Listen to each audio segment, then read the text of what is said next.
Olá, eu sou Luciana Martins Maia. Sejam muito bem-vindos ao quarto vídeo da Semana de Inclusão Escolar. Hoje eu vou falar sobre alfabetização e inclusão, que é um assunto que eu adoro, que é a minha especialidade. Mas só que essa é uma questão bastante discutida, que gera muitas dúvidas. E entre essas dúvidas estão, por que os alunos aprendem, uns aprendem mais do que outros? Será que todas as pessoas são capazes de aprender a ler e escrever? Como é que eu vou alfabetizar crianças com necessidades educativas especiais? Será que essas crianças têm que se alfabetizar no mesmo tempo que as outras? Então, exemplos muito comuns que eu escuto eu sou professora do terceiro ano, eu tenho alunos que não estão alfabetizados. Eu sou professora do primeiro ano, mas eu tenho alunos que não conseguem acompanhar a turma. Eu sou professora da educação infantil, mas eu tenho um aluno portador de uma síndrome que limita a sua condição de aprendizagem. O que eu faço para ajudar o meu aluno a não apresentar dificuldade na alfabetização? Então, para resolver essas e outras questões, a gente precisa entender uma série de coisas antes. Primeira coisa é que o sujeito se desenvolve em 3 dimensões. Então, todas as pessoas, para aprender, eles precisam de 3 dimensões de aprendizagem. A dimensão emocional, a dimensão intelectual e a dimensão física. Na dimensão emocional, essa dimensão emocional ela compreende o aspecto afetivo e emocional da pessoa, que é o modo particular como essas pessoas integram as suas experiências e organizam os seus sentimentos.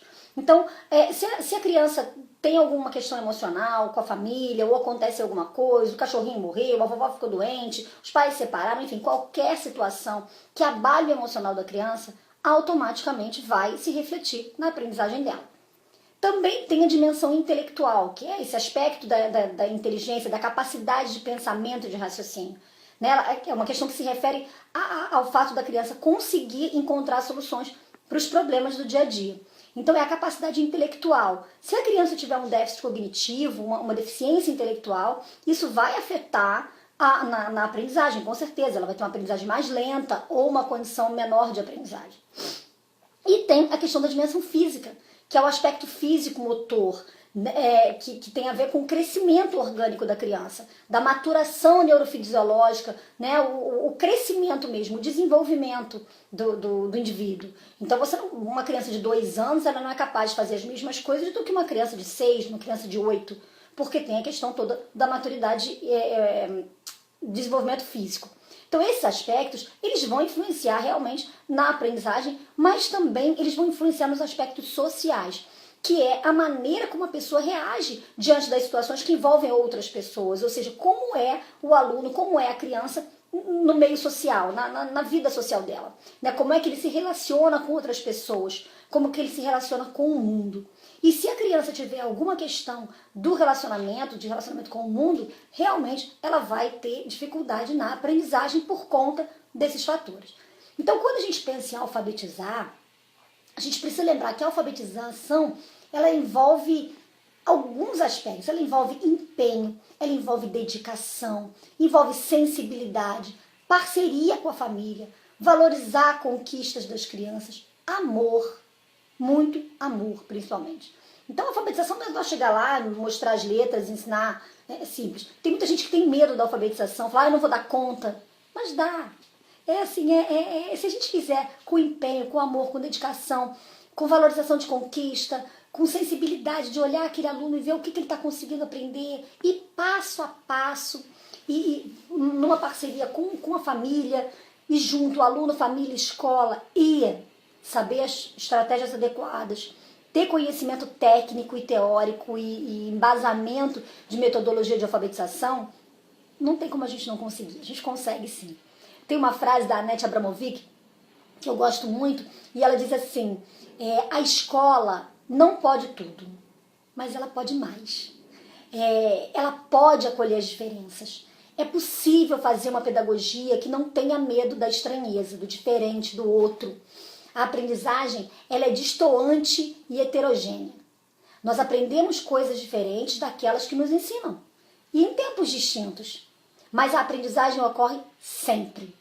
Abramovic também diz que a gente precisa de uma pedagogia que seja uma nova forma de se relacionar com o conhecimento, com os alunos, com seus pais, com a comunidade, com os fracassos e com o fim dos fracassos. E que produza outros tipos humanos menos dóceis e menos disciplinados e que fazem menos robotizados, que fazem tudo só o que as pessoas mandam. Só que qual é o grande desafio da educação inclusiva? O grande desafio da educação inclusiva é atingir uma educação de qualidade. É fazer uma educação que faça a escola regular, né, ser parceira. E que ela possa se organizar de modo que todo o atendimento ele aconteça com todos os alunos, sem nenhum tipo de discriminação. Reconhecendo as diferenças como fator enriquecedor desse cenário, um fator enriquecedor de todas as aprendizagens, um fator enriquecedor da educação.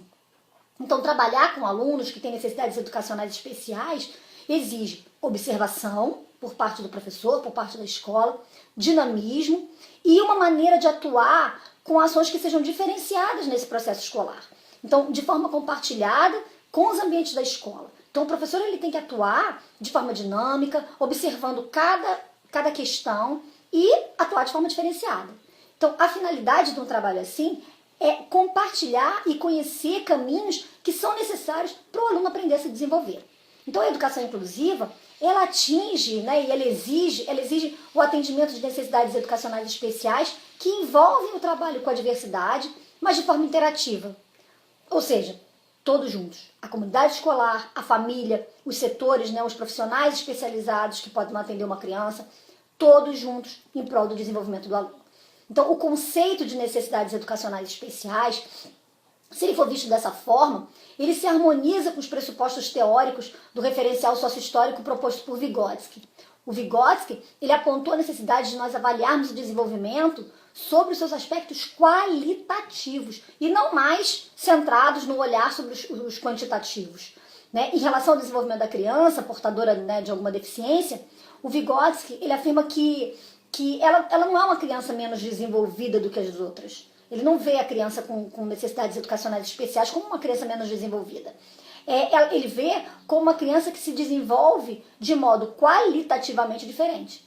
Só que ela tem as mesmas leis gerais de desenvolvimento, mas que esse desenvolvimento ocorre de forma diferente.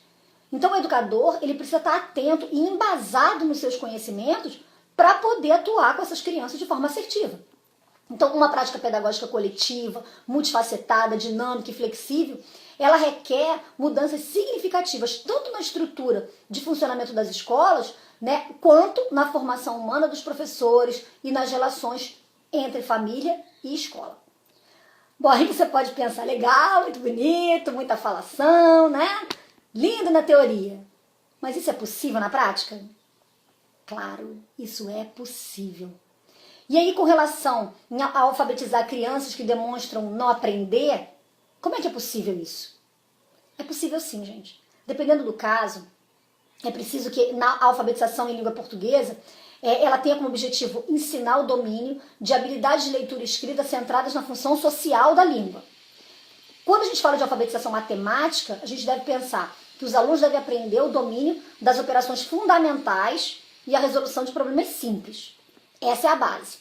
E é por aí que se deve começar. Então, não adianta o aluno estar no terceiro ano sem ler e escrever e a professora querer que ele acompanhe a turma. Não dá, não vai rolar.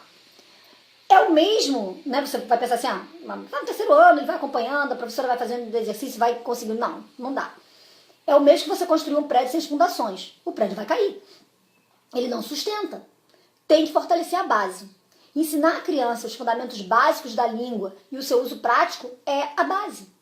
Então essa criança que está no terceiro ano, está no quarto ano, que não sabe ler, que não sabe escrever, isso vai comprometer toda a aprendizagem dela daqueles conteúdos daquela série. Então tem que voltar, fortalecer a base, alfabetizar realmente, fechar o processo de alfabetização, aí sim ela pode continuar. Então letras, construção de sílabas e palavras precisam ser ensinados. Codificação, decodificação, identificação, análise, compreensão, aplicação e verificação. Isso é base. Sem isso, a gente não avança. Então, o desafio é garantir que todos possam aprender a ler e escrever. Agora, professor, não se culpe. Há casos extremos que os alunos têm uma limitação cognitiva grave que não proporciona, né, a eles a capacidade de aprender a ler e escrever. Existem casos assim, que a criança não consegue.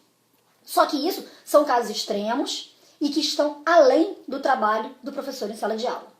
Para o professor, todas as pessoas são capazes e ele deve esgotar todos os recursos, todas as técnicas, todas as metodologias e estratégias que ele souber para fazer com que o aluno aprenda. Então, muitas vezes é preciso que as ações sejam realmente diferenciadas.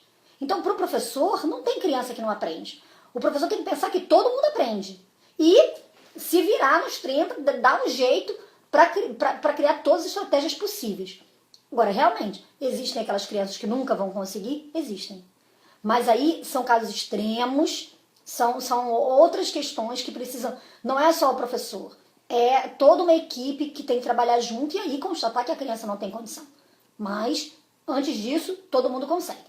E aí, um trabalho diferenciado tem que fazer com que o professor se disponha a encontrar estratégias para trabalhar com os alunos mais difíceis. Né? Se o arranjo habitual do espaço da sala não funciona, né? Não funciona com alguns alunos, se os livros e materiais didáticos não são os adequados para eles, né? Enfim, as atividades planejadas não motivam esses alunos, é preciso modificar, é preciso mudar, inventar novas formas, experimentar, assumir o risco de errar. E aí, se errar, se dispor a corrigir, sem problema. A gente erra, conserta, começa de novo, tenta outra vez. Diferenciar é aceitar o desafio de que não existem respostas prontas, nem soluções únicas. É aceitar a incerteza, a flexibilidade, a abertura das pedagogias ativas, que em grande parte são construídas na ação do dia a dia, né, em um processo que envolve negociação, revisão constante e iniciativa de quem está envolvido com elas. Bom, tudo bem. E aí? Quais são as práticas possíveis, Luciana? Né? O que eu posso fazer? Estou na sala de aula, tem aluno que não se alfabetiza, o que eu faço? Bom, vou dar algumas sugestões, né? O uso das tecnologias assistivas pode ajudar muito. Esse é um termo ainda novo, tecnologias assistivas, usado para identificar todo o arsenal de recursos e serviços que contribuem para proporcionar e ampliar as habilidades funcionais das pessoas que têm deficiência. E aí, consequentemente, promover uma vida independente e mais autônoma para elas. Né? Os recursos dessas tecnologias assistivas, eles podem variar de uma simples bengala a um uso complexo de um sistema computadorizado. Então, nesses recursos estão incluídos brinquedos, roupas adaptadas, computadores, softwares, hardwares especiais, né? Tudo que contemple questões de acessibilidade, dispositivos para adequação de uma postura sentada, recurso para mobilidade manual e elétrica, equipamentos de comunicação, né, de comunicação alternativa, chaves e acionadores especiais, aparelhos de escuta assistida, auxílios visuais, materiais protéticos e milhares de outros itens que hoje a gente tem nesses recursos, né, confeccionados ou disponíveis comercialmente. Então tem recurso que a gente pode comprar, tem recurso que a gente pode adaptar, criar. Então, qualquer tipo de recurso, tem crianças que não conseguem pegar no lápis direito, tem professores que usam pregadores, que usam sucata, recursos alternativos que não precisam ser comprados. Então, essas tecnologias assistivas, elas podem ajudar essas crianças em alguns aspectos. Os serviços que estão ligados a tecnologias assistivas são aqueles prestados profissionalmente à pessoa com deficiência, mas que visa selecionar, obter ou usar um instrumento de tecnologia assistiva.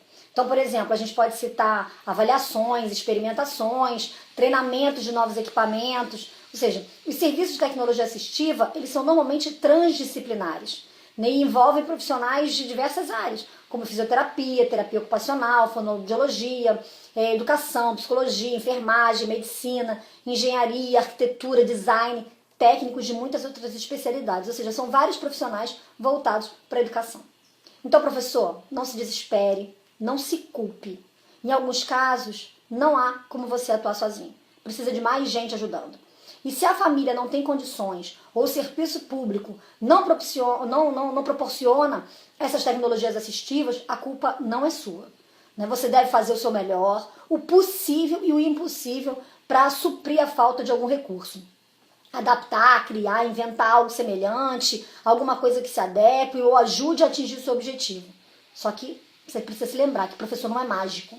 Ele pode até ter algumas habilidades mágicas, né? Mas não é mágico. Então a gente precisa lembrar que a inclusão envolve equipe, envolve o desempenho de todos, inclusive da família. E a lei é bem clara quando ela diz que se a família não faz a parte dela, ela pode ser acionada pelo Conselho Tutelar por negligenciar a necessidade do menor.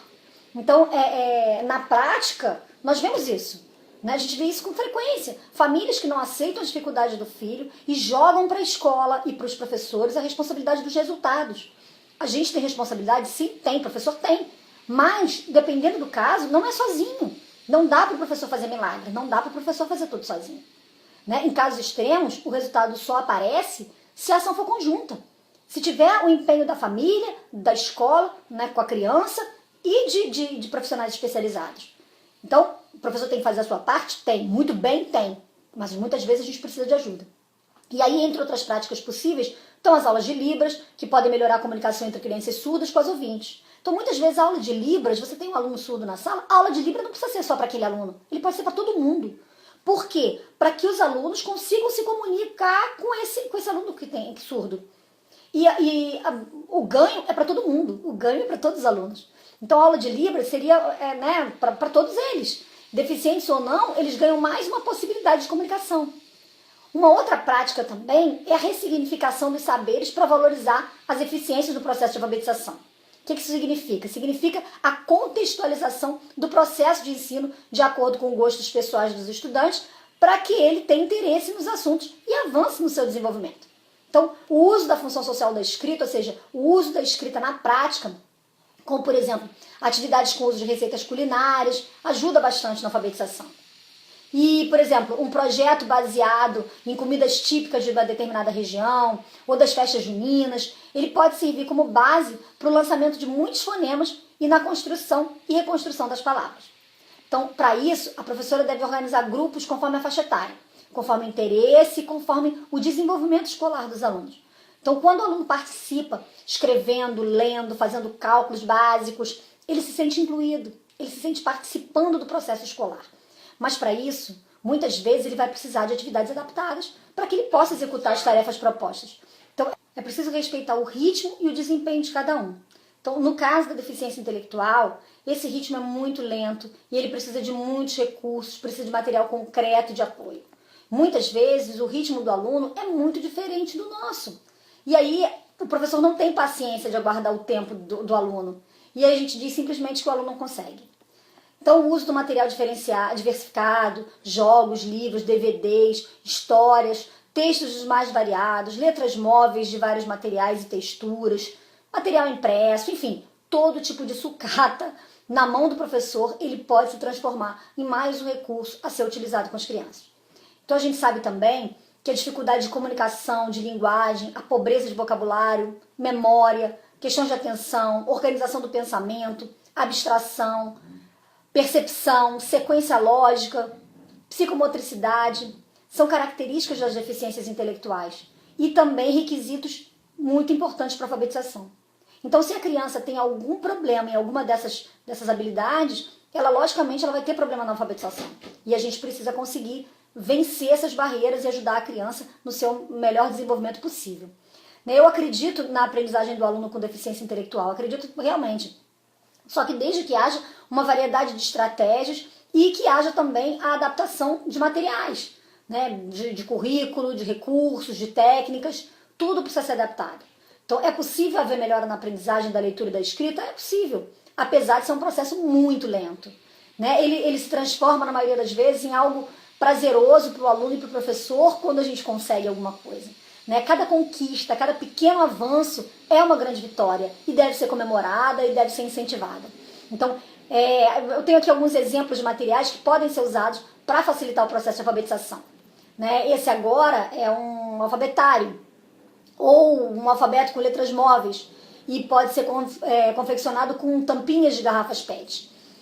Esse agora é um outro alfabetário, né? E esse é para alunos com deficiência visual. Desenvolve a leitura através do tato. O trabalho com letras móveis em braille ajuda os alunos com deficiência visual na alfabetização. Esse outro é de montagem de palavras com alfabeto móvel. Né? As letras grandes também ajudam crianças com deficiência visual. Essa é uma caixa silábica. Tem também o alfabeto em libras, o varal de palavras e o manuseio de livros de histórias é sempre muito importante para que o aluno tenha contato com outras formas de escrita, com imagens, né? Isso é muito importante para o desenvolvimento da leitura e da escrita. O professor deve fazer o aluno expor o que sabe fazer. expor o que ele sabe, qualquer coisa. Refletir, tem que fazer o aluno refletir e pensar sobre o uso da linguagem. Participar e tentar resolver os seus problemas do dia a dia. Né? Nesse processo, não tem erro nem acerto. Né? Se o aluno precisar de mais tempo para a construção do conhecimento, ele tem que ter mais tempo. Esse tempo é particular de cada um. E ele deve ser compartilhado com todas as aprendizagens, e esse aluno precisa ter o seu tempo. Então é preciso que a gente respeite o ritmo de aprendizagem de cada um deles, o momento em que eles estão na aprendizagem da leitura e da escrita, a forma como eles escrevem e como eles estão lendo. Né? Se é momento de reforçar a ortografia, se ainda é preciso avançar na compreensão, se há entendimento e interpretação de texto. Tudo isso deve ser observado e analisado para saber se os alunos estão se sentindo seguros e já são capazes de avançar. Então é preciso que o processo de aprendizagem seja construído junto, entre professores e alunos. E também tem a questão do método. Né? É difícil a gente determinar qual é o método de alfabetização que é melhor, que é pior, que é mais eficiente. Por quê? Porque cada caso é um caso. Não há um método específico para alfabetizar crianças. Né? Em todos os métodos há prós e há contras. Sucessos e insucessos. E limitações. Os métodos eles são limitados e eles vão, dependendo da criança, não vão servir em algum momento. Crianças surdas, por exemplo, ou com problemas de processamento auditivo central, ou com dificuldades na fala, normalmente apresentam dificuldades com métodos fônicos. Crianças com deficiências intelectuais, elas têm maior facilidade com métodos sintéticos, porque os analíticos eles são muito complexos e exigem uma capacidade de análise e síntese que essas crianças não têm. Então, por isso, o professor alfabetizador, ele deve ter conhecimento de todos os métodos de alfabetização para que ele possa lançar mão de recursos de um e de outro, no sentido de ajudar o aluno a aprender. Então, há alunos, por exemplo, com hiperlexia, que aprendem a ler com cerca de 2 anos de idade. Mas na idade escolar, eles não conseguem escrever e não entendem o que leem, porque eles não encontram significado no que eles estão lendo. Eles só sabem decodificar as letras. E esse tipo de criança, normalmente, ela não suporta escrever.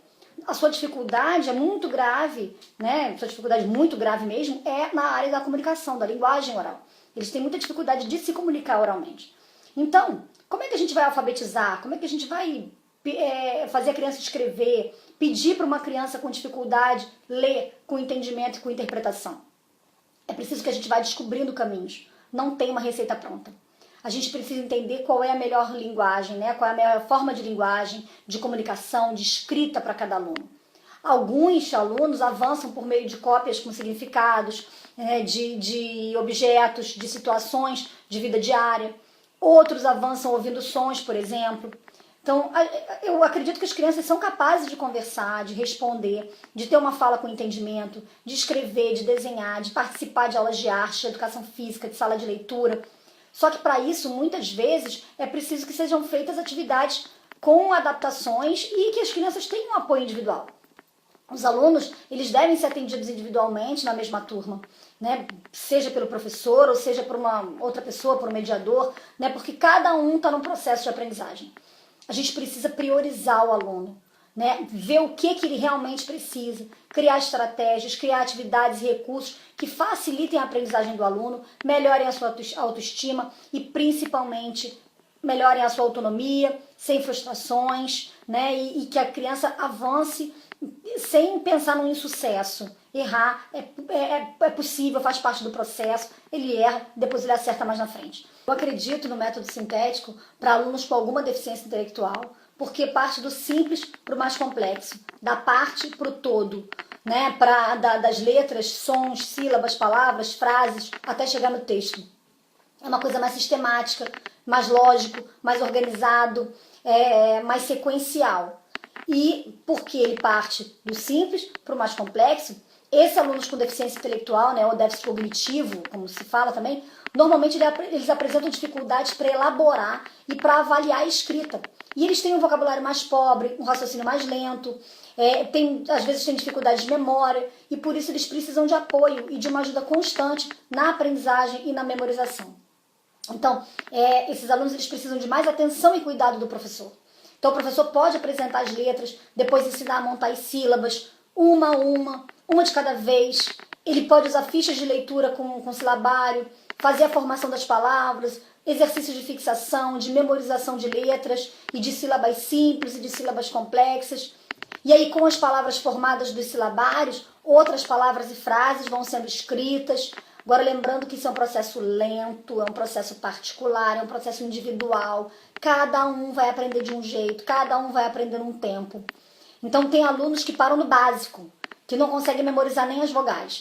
Então, com esses alunos, é preciso tentar um trabalho a partir da imagem visual, dos desenhos das letras, ou a partir do som daquelas letras. A gente tem que tentar seguir um caminho para ver como é que ele vai absorver melhor. A gente tem que se preocupar em ver se o aluno, o que o aluno entende, em ver se ele entende, se ele compreende o que ele lê, se ele compreende o que ele escreve. O professor ele deve despertar o interesse do aluno para falar, para ler, para escrever, para ampliar o seu vocabulário, para superar as suas dificuldades, né? Para superar essas dificuldades que o aluno apresenta. Então, no método analítico, de uma forma mais globalizada, que vai do todo para as partes, ou do texto até as letras, é mais difícil para o aluno que tem uma deficiência intelectual perceber esse processo de escrita, mas ele pode ser melhor em outros casos. Então, alguns alunos disléxicos que podem ser diagnosticados erradamente com deficiência intelectual, né? Muitos alunos eles não têm deficiência intelectual, eles só são disléxicos, eles não conseguem se alfabetizar com o método analítico.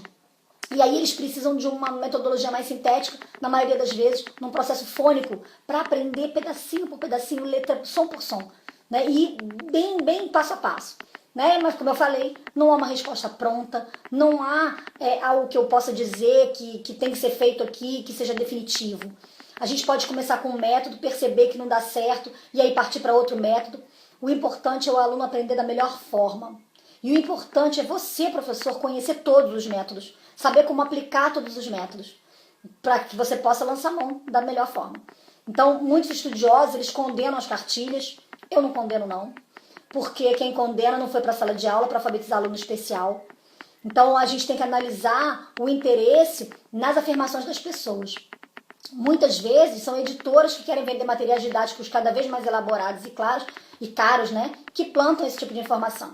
Só que a gente precisa ter uma visão crítica para saber o que funciona e o que não funciona para a nossa realidade. Você pode pensar assim, o que ela está falando ali é tudo besteira. Mas também você pode dizer, poxa, tem alguma coisa não, eu vou aplicar, faz sentido. Então a gente precisa pensar, ter uma visão crítica, ver o que funciona pra gente, o que não funciona, né, para nossa sala de aula e principalmente para os nossos alunos no momento em que eles estão vivendo hoje. Então muitas vezes a cartilha tradicional, ela vai servir como um excelente recurso, um excelente material didático, porque ela tem sequências organizadas e estruturadas. E muitos alunos, eles podem estar numa escola regular, eles podem aprender a ler e escrever, eles podem entender dentro das suas limitações. E muitas vezes as cartilhas, os livros de exercícios de alfabetização, eles têm atividades organizadas, sequenciadas, com letra cursiva, e esses alunos precisam dessa lógica. Então, os alunos eles gostam de livros, eles gostam de fazer lições, eles gostam de acertar, de conseguir, isso para eles é maravilhoso. E a gente precisa ir resolvendo as dificuldades conforme elas aparecem. Com atividades de leitura, de escrita, com textos variados, mas também com muita criatividade, com muita vontade de ensinar e muito amor pela profissão. A gente precisa amar esses alunos, a gente precisa amar o que a gente está fazendo.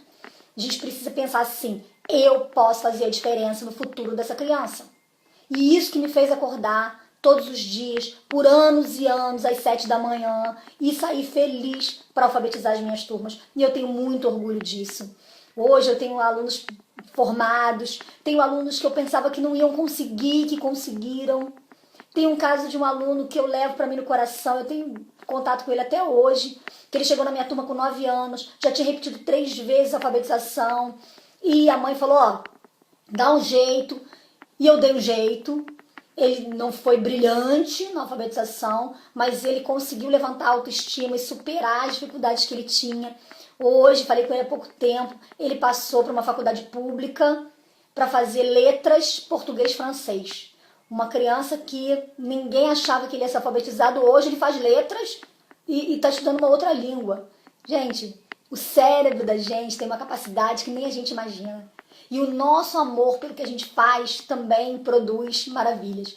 Hoje eu estou aqui falando para você, não de algo utópico, alguma coisa que foi fruto somente dos meus estudos, não. Eu estou falando para você de uma realidade que eu vivenciei por mais de 20 anos, com muito estudo sim, com muito conteúdo, mas com muita vivência e também com muito amor.